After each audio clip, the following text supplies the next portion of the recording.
nombre es Sofía y yo voy a hablar sobre los significados y narrativas de mujeres gestantes respecto a su sexualidad y autoerotismo durante esta etapa. Bueno, ahí está un poquito el contenido que vamos a ir elaborando. Es importante destacar que como contexto hay una fuerte desinformación de mitos y creencias, con mitos y creencias culturales cargados de estereotipos y mandatos de género que limitan la autonomía y la libertad de las mujeres y de su sexualidad, pero sobre todo aquí en esta etapa de periodo gestacional. La sexualidad y el autoritarismo durante este periodo se ha visto invisibilizados y silenciados por mandatos sociales y de influencia biomédica, y se reconoce que hay realmente una escasa información sobre experiencias y vivencias de mujeres gestantes respecto a esta sexualidad. Generalmente los estudios, por lo que puedo identificar, sí pueden ser cualitativos, también cuantitativos, pero generalmente tienden a centrarse en la función sexual y no tanto en la experiencia subjetiva de las mujeres. Por eso quise abordarlo desde acá.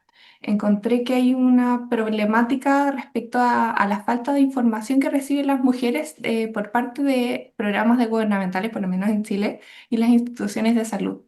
Tienden a hacer indicaciones médicas que limitan el cuidado del bebé y a la prevención de riesgos, y omiten una perspectiva holística, ignorando también la sexualidad como un aspecto fundamental de la experiencia de las mujeres embarazadas, y sobre todo en este momento tan dinámico de tantos cambios que hay. La falta de atención a todas estas dimensiones biopsicosociales, las gestantes quedan a la deriva respecto a su salud mental, al abordaje de los componentes psicológicos y sociales y también sus vínculos. Por lo tanto, queda más bien a la deriva. Entonces, este estudio lo que busca es generar conocimiento social integral, ampliando la comprensión de la sexualidad desde la experiencia subjetiva de las mujeres y que no se limite a esa función sexual. Aportar una visión y atención perinatal más humana. Bueno, en el fondo con este granito de información que pueda en el fondo ser un aporte posterior a esa atención perinatal, que sea integral, respetuosa, con perspectiva de género y que valore el bienestar sexual y general de la mujer, brindando también un espacio, particularmente en estas entrevistas, de intimidad, de contención y visibilización de su propia experiencia. Entonces, el objetivo general tiene que ver con la comprensión de los significados y narrativas de las mujeres gestantes respecto a su sexualidad y su autoerotismo en esta etapa. El primer objetivo tiene que ver con describir la vivencia de las mujeres gestantes sobre la percepción de sí misma y de su cambio a nivel corporal, emocional y social. El segundo tiene que ver con la exploración de narrativas de las gestantes sobre su sexualidad en esta etapa. El tercero con particularmente el autoerotismo durante esta etapa también. Y finalmente explorar la experiencia respecto a las influencias de normas sociales, socioculturales y expectativas de género en este autoerotismo y en su sexualidad.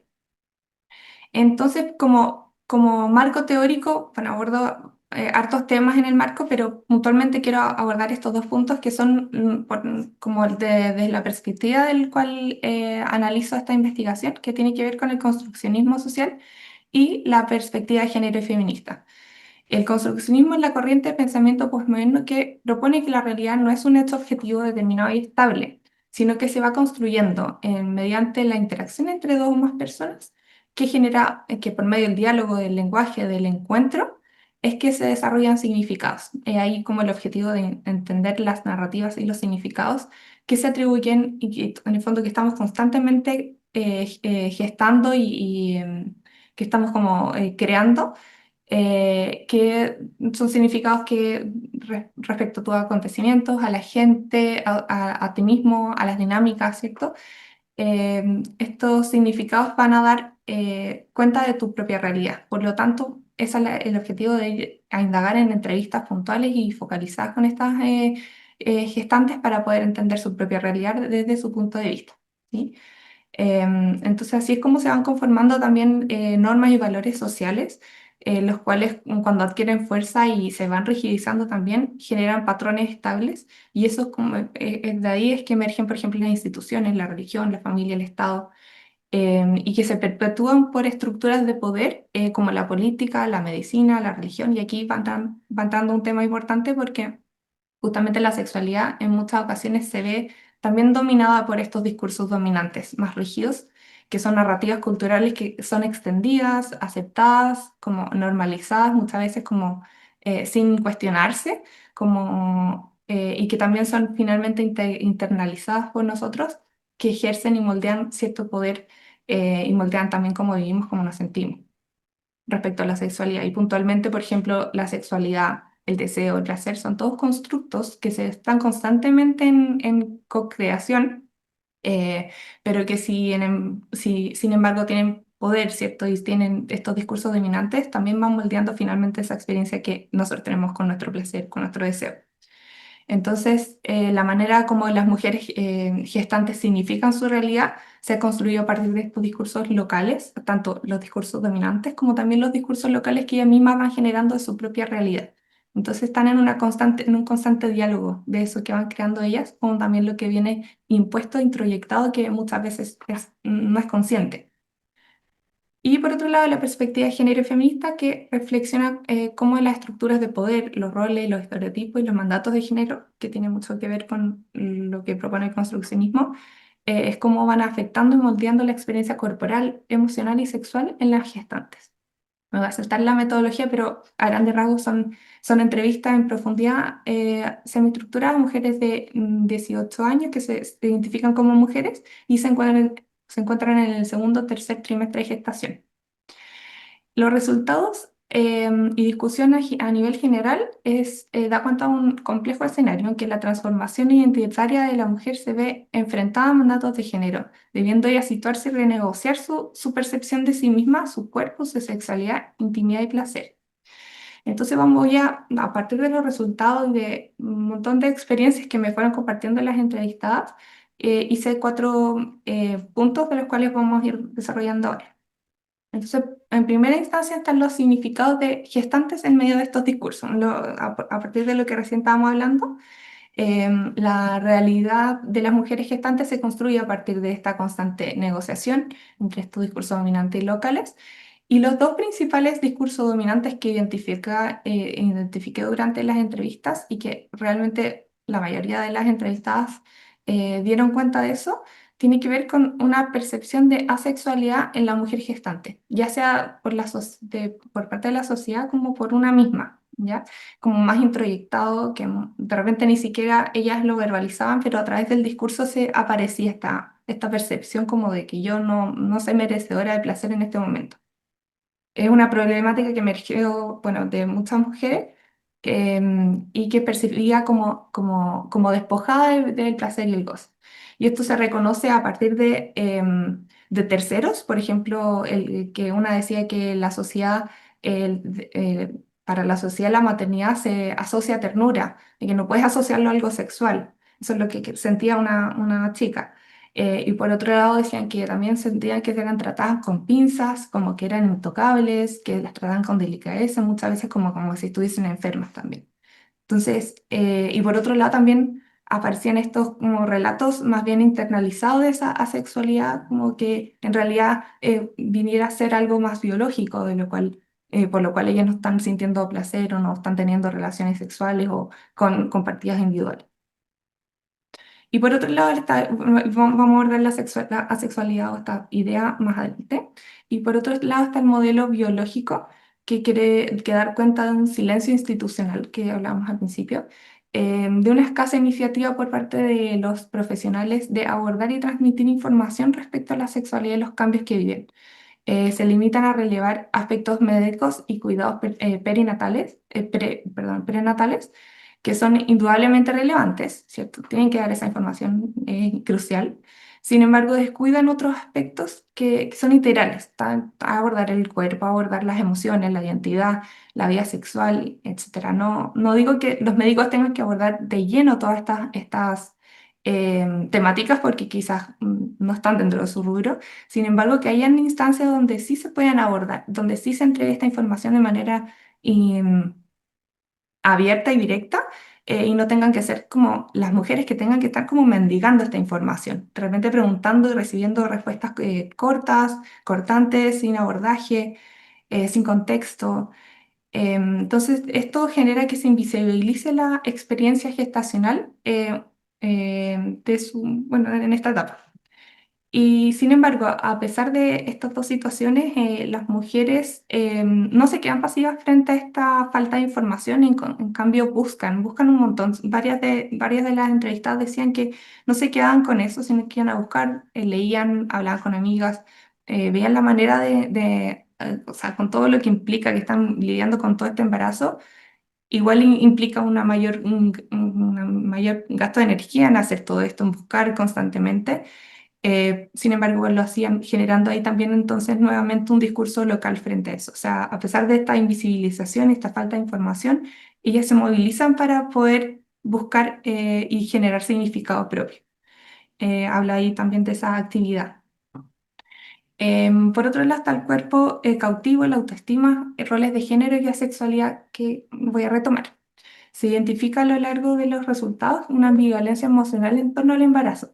Por un lado, refieren que hay una ilusión, hay como sorpresa y se imaginan con su bebé una vez ya nacido, cómo son ellas como mamá, pero también se combina mucho con la sensación de vulnerabilidad, con soledad, con una extrañeza. Y esa extrañeza puede ser muy corporal como también identitaria.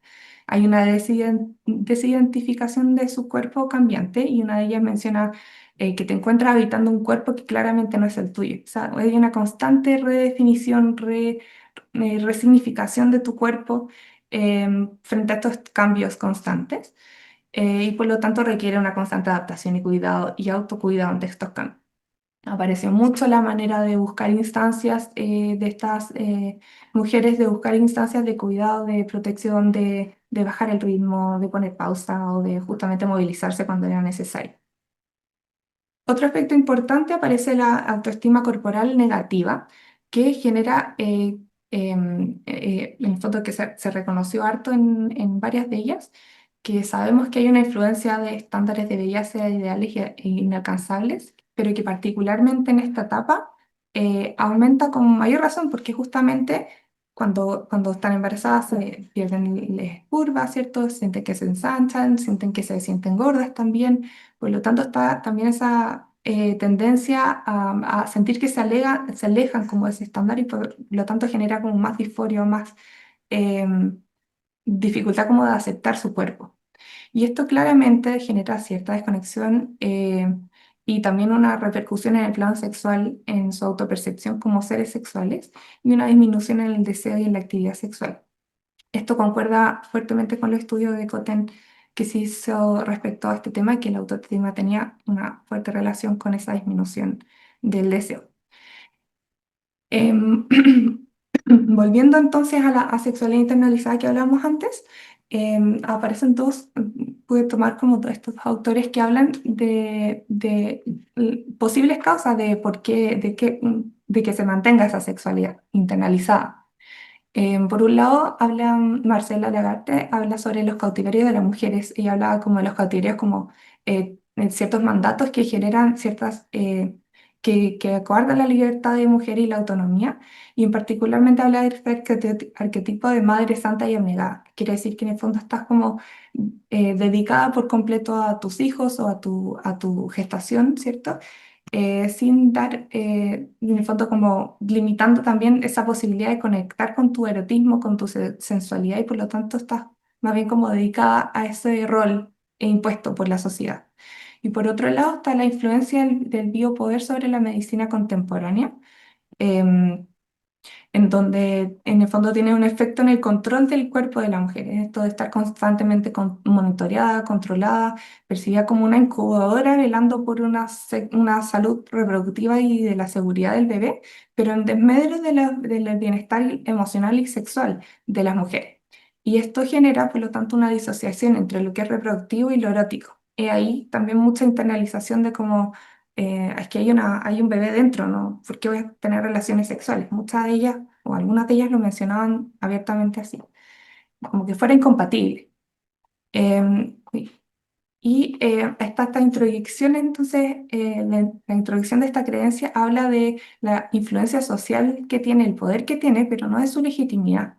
El que haya una desconexión en el propio cuerpo y la sensualidad, el que haya fluctuaciones y disminuciones en el deseo y la actividad sexual, no se debe a una sexualidad o que haya una causa únicamente biológica, sino que tiene que ver con aspectos sociales, aspectos también psicológicos que van modificando y bueno, físicamente, para qué decir, ¿cierto? Con todos los cambios que están viviendo, sino que en el fondo va modificando, eh, que genera modificaciones propias en esta etapa de transición y adaptación. Por lo tanto, ahí da cuenta de que hay una influencia de estos mandatos, ¿cierto? De que la mujer madre no es sexual. Tercer punto tiene que ver con el resignificado de la sexualidad y el deseo de la gestación. Los resultados de este estudio concuerdan totalmente con varios de los estudios que hablan sobre la sexualidad y tiene que ver con que, por lo general, la experiencia de estas mujeres disminuye el deseo, la satisfacción, la actividad sexual y la frecuencia coital. O sea, ven cierto desmedro en general en sus experiencias. También concuerda con estos autores de que esta baja es particularmente en el primer y tercer trimestre, en que en el primero, claro, están los síntomas, hay náusea, hay malestar, se están como adaptando también hormonalmente a toda esta bomba hormonal que está pasando. Y después también en el último también ya hay una panza, ¿cierto? Hay más cansancio, hay fatiga, significa un montón de readecuaciones para tener un encuentro sexual y por lo tanto también baja. Y sin embargo por lo general, sube en el segundo trimestre, donde pueden sentirse un poquito más aliviadas de los síntomas, pero también con cierta posibilidad y con mayor sensación de deseo y de excitación también. Un aspecto importante, muy importante que aparece es que justamente muchas y varias de las entrevistadas buscan formas de adaptarse a las posiciones y prácticas sexuales en el encuentro con parejas y también, bueno, individual también, pero particularmente con parejas, donde siempre están constantemente buscando la manera, en muchas genera frustración, porque es como, mira, tengo deseo, pero no logro la manera de conectar con lo que a mí antes me gustaba y ahora ya no. ¿Cuáles son estas nuevas sensaciones? Cosas que antes sí me gustaba, ya no fluyen eso. Entonces, y esto requiere también harta energía y harta comunicación también con la pareja, que estén los dos como en la misma parada también. Entonces, emergen como ahí la necesidad de constantemente estar adaptándose justamente a las prácticas y considerando que hay un contexto coitocentrista en general en las parejas y sobre todo en estas parejas heterosexuales que finalmente es la penetración igual. Y muchas, que coincide también con un estudio em, que mencionaban en la investigación, que a pesar de que en el fondo no era lo más cómodo, era la práctica que aún así se mantenía, que era la penetrativa, a pesar de que no era lo más cómodo. Y eso concuerda con estos resultados también. Sin embargo, también está esta búsqueda. Y por otro lado, también se reporta, así como también existe esa sensación de vulnerabilidad que hablaba anteriormente, también se reconoce que hay una mayor necesidad emocional y afectiva. Decían que a pesar de que yo soy súper independiente y hago mis cosas, como que en este momento se necesitaba más compañía, necesitaba más contacto físico, necesitaba como que estuviera más presente. Entonces empieza a haber una renegociación de la intimidad y la conexión emocional con la pareja también. Esto también habla de una readaptación también de toda esta intimidad de esta relación y de su sexualidad, como en el fondo van afrontando distintas etapas también en esta etapa tan dinámica que la gestación. Y aquí quiero mencionar el modelo circular de la respuesta sexual femenina, que para mí creo que es clave para poder Sofía, abordar y dar... ¿Sí? Sofía, disculpa, 5 minutillos, ¿vale? Ah, ya, perfecto. Gracias. Pero a grandes rasgos, en el fondo, en este modelo se propone que hay un deseo responsivo, que no solamente está el espontáneo, sino que da la posibilidad de que este deseo emerja en la medida que avanza en la actividad sexual y que hay recompensa e incentivos no sexuales. Eso permite que también por ejemplo, la intención de mayor conexión o la sensación de relajo, la sensación de conexión con su propio cuerpo también pueden ser unas motivaciones para poder tener un encuentro sexual y esto genere finalmente una satisfacción independientemente de que haya orgasmo o no. Creo que es un modelo que lo hice muy resumido, pero viene a dar cuenta de una comprensión y validar la vivencia sexual gestacional desde una postura biopsicosocial. Y por último, puedo identificar que pasan desde el silencio privado al saber colectivo, mediante el autoerotismo. En las experiencias de las entrevistadas es variada. Por una parte, hay algunas que mencionan que este silencio institucional, que el hecho de que el autoerotismo ha sido muy castigado por muchos años como discurso dominante, el que haya una inexistencia de auténticos guiones sexuales en medio en contraposición de los coitocéntricos, genera aislamiento, soledad, la sensación de pudor y vergüenza, y esto genera como mantenerlo en silencio, no compartirlo y que queda como en el área privada. Pero por otro lado, también aparece que el autoerotismo también viene a mostrar como un autoconocimiento, una posibilidad de conexión íntima, personal, la posibilidad de también reivindicar el placer y la autonomía, de poder brindarse el placer a sí mismo. Por lo tanto, el autoerotismo también entra como un discurso local que viene a desafiar esta asexualidad de este modelo médico y a reivindicar también ese deseo y ese propio placer.